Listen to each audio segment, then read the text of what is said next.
Retrouvez Smart Money au cœur de Smart Future avec eToro, leader mondial des plateformes de trading social.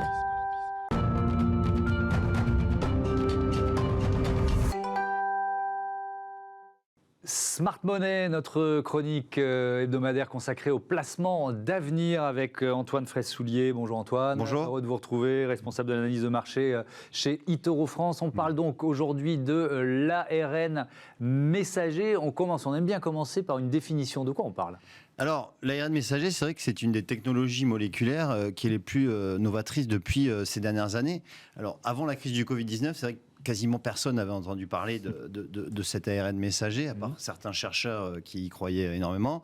Mais le fonctionnement est le suivant, c'est-à-dire que ça consiste à injecter dans l'organisme, non pas le virus, comme c'est le cas pour de nombreux vaccins, mais des molécules d'ARN, donc d'acide ribonucléique, qui sont fabriquées en laboratoire. Ensuite, cet ARN va ordonner aux cellules du corps humain, en fait, de fabriquer une protéine qui va effectivement activer une réponse immunitaire. C'est vrai que ensuite cette protéine est très rapidement éliminée. Ce qui est formidable, en fait, c'est surtout la durée, le temps que ça a mis pour trouver ce vaccin, puisque au départ, un vaccin, c'était aux alentours des 10 ans, et grâce à l'ARN messager, on a réussi à découvrir un vaccin en moins d'un an. Oui, parce que c'est aussi une technologie, évidemment, sur laquelle les chercheurs travaillaient depuis de nombreuses années. Alors, ça, c'était pour la définition.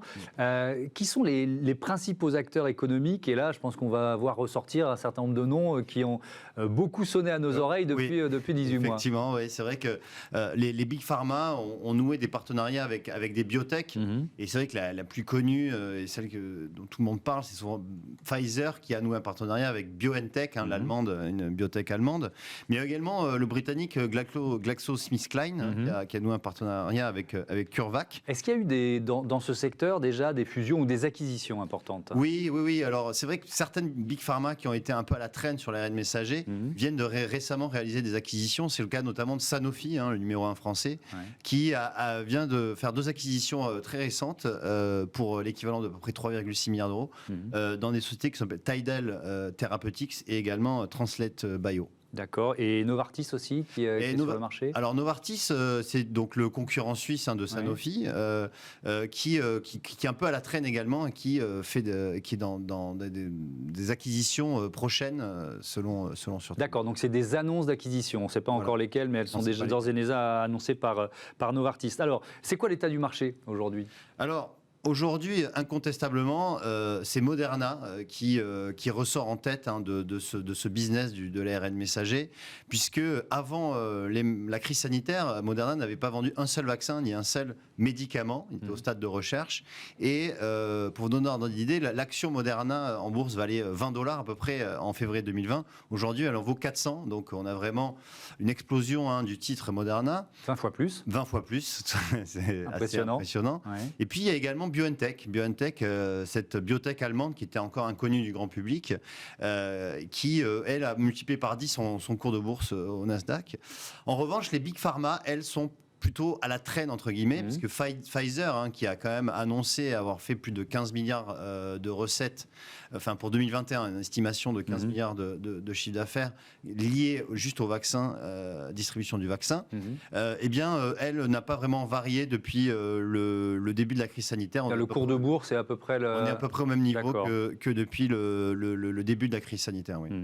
Pfizer qui a refusé des subventions américaines, parce que c'est aussi ça quand on parle souvent, et c'est vrai qu'il y a du scepticisme autour du vaccin, quand on dit ça a pris 1 an, c'est trop vite, etc. C'est aussi parce qu'il y a eu une manne d'argent, de subventions, d'investissements, notamment des États, pour permettre ce coup d'accélérateur. Pfizer, et c'était quoi leur politique par rapport à ça ? Pfizer, elle, a voulu plutôt garder les mains libres. Elle n'a accepté aucun financement, aucune subvention de la part de l'État américain, et a voulu vraiment garder les mains libres. D'ailleurs, c'est bien du apport. C'était une bonne idée, puisque en fait, ils ont pu élaborer ce vaccin en premier. compliqué. Alors, quand on parle de l'ARN messager, là, on parle évidemment de la crise Covid, mais il y a d'autres utilisations possibles. Oui, évidemment. Alors, c'est vrai que le déclic, ça a été effectivement le vaccin contre le Covid-19, mais il y a également de gros potentiels pour le vaccin contre la grippe ou le paludisme. Et puis, il y a aussi des produits thérapeutiques qui sont dans des domaines très variés, comme par exemple les cancers ou les maladies infectieuses ou les maladies auto-immunes.